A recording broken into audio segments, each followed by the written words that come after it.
রাজ্যের নজর এখন ঘাটাল মাস্টার প্ল্যান রূপায়ণ। ঘাটাল মাস্টার প্ল্যান রূপায়ণে বাধা হয়ে দাঁড়িয়েছে জমি জোট। ঘাটাল মাস্টার প্ল্যানে দাসপুরে চন্দ্রেশ্বর খাল নতুনভাবে খনন করে দাসপুর এলাকাতে বন্যা কবলিত করার একটা পরিকল্পনা চলছে শুধুমাত্র ঘাটালকে বাঁচানোর জন্য এবং দাসপুরকে ডোবানোর চক্রান্ত। এমনই অভিযোগ তুলে আগামী 25শে ফেব্রুয়ারি দাসপুরে মহা মিছিলের ডাক দিয়ে একাধিক জায়গায় পোস্টারিং করল চন্দ্রেশ্বর নদী খনন প্রতিবাদ কমিটি।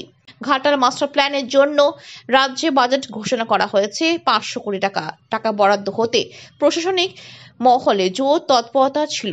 দফায় দফায় প্রশাসনিক আধিকারিক এবং সাংসদ মন্ত্রীদের নিয়ে বৈঠক ঘাটালে। তবে কি আবারও জমি জোটে আটকে ঘাটাল মাস্টার প্ল্যান? চন্দ্রেশ্বর যেটা খাল ছিল বা আছে, এই চন্দ্রেশ্বর খালটা আমাদের দাসপুর 1 নম্বর 2 নম্বর ব্লকের জল নিকাশি হিসাবে ব্যবহার হয় এবং সেই খালটাকে যদি নদী করে দেওয়া হয় তাহলে বর্ষার জলটা বেরোতে পারবে না এবং চাষে শুধু ক্ষতি হবে না, যাতায়াত থেকে আরম্ভ করে অনেক কিছুতেই ক্ষতি হবে। সেই কারণে আমাদের এই পুরানো নিকাশিটাকে আমরা নদী করতে দিচ্ছি না।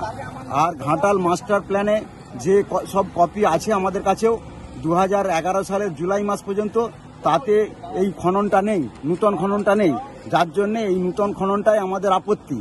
এই খননটা হলে প্রচুর জমি জায়গা ঘরবাড়ি যাবে এবং আমাদের দাসপুর 1 নম্বর 2 নম্বর ব্লকের প্রায় সমস্ত এলাকাটাই বন্যা কবলিত হবে।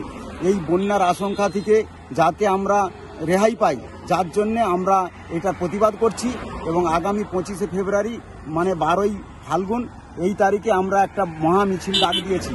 এতে অভূতপূর্ব সাড়া আমরা পেয়েছি এবং 2 নম্বর ব্লক 1 নম্বর ব্লকের বিভিন্ন পঞ্চায়েতে আমরা ক্রমাগত মিটিং করেই চলেছি। তাতে লোকজন বলেছেন আমরা সবাই যাব, আপনারা প্রয়োজনে আরেকবার মাইক প্রচার করুন।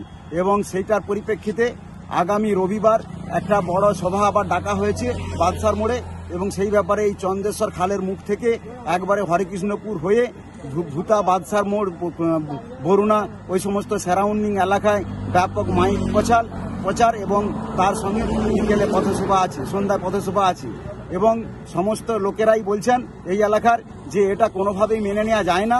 ঘাটালকে বাঁচানোর জন্য তাদের সমস্ত দায় দায়িত্ব আমাদের কাঁধে চাপিয়ে দিয়ে আমাদেরকে হাজাপারে পরিণত করা, এই ষড়যন্ত্র আমরা কোনো মতেই মানতে রাজি নয়। সেই হিসাবে সকলে এগিয়ে আসছেন, সর্বস্তরের মানুষ সহযোগিতা করছেন এবং সকলেই প্রতিবাদ জানাচ্ছেন।